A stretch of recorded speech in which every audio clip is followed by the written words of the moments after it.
Stepping Stones Daily Devotional, April 4th, 2011. The title of today's devotional is World's Eyes or Christ Eyes? Transformational Thought.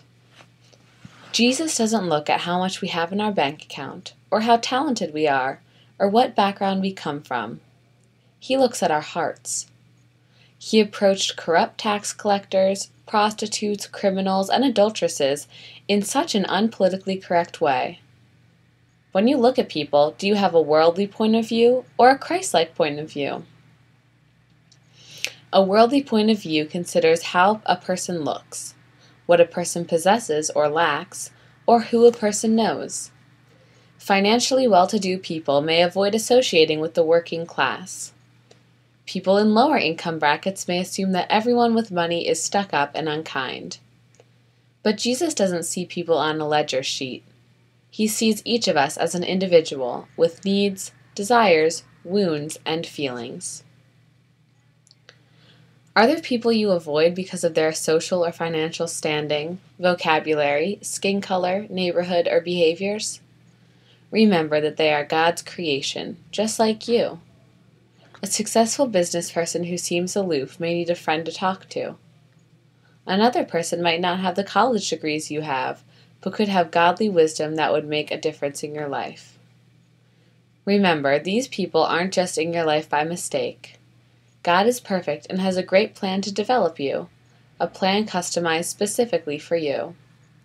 The people in your life come from specific backgrounds, experiences, and cultures, have certain skills and deficits, and do things God knew they would do just to move closer to the incredible goal God has for you, the mind of Christ and an intimate relationship with God Himself.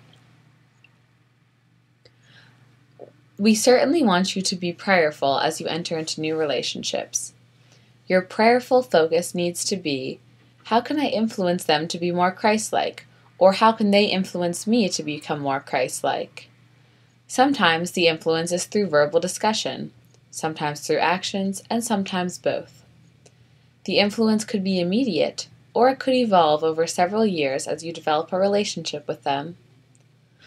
Today, take notice of what kind of lenses you use when viewing people, because your lenses reveal your heart. Does your heart beat in sync with God's heart, or the world's? Be intentional about leaving behind the worldly point of view with all its prejudices and misconceptions. Ask God to help you see people through His eyes and reach out to them with His love. Prayer. Dear all-loving God, help me to evaluate people not by what they have or how they look. Help me to have a Christ-like point of view and to respond to the real person, not to what I see on the surface. Let your peace be real to me when my fears surface and cripple my mind, so I can overcome and respond in a way that honors you and grows me.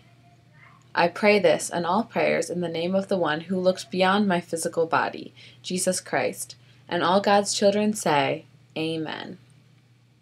The truth. 2 Corinthians 5:16.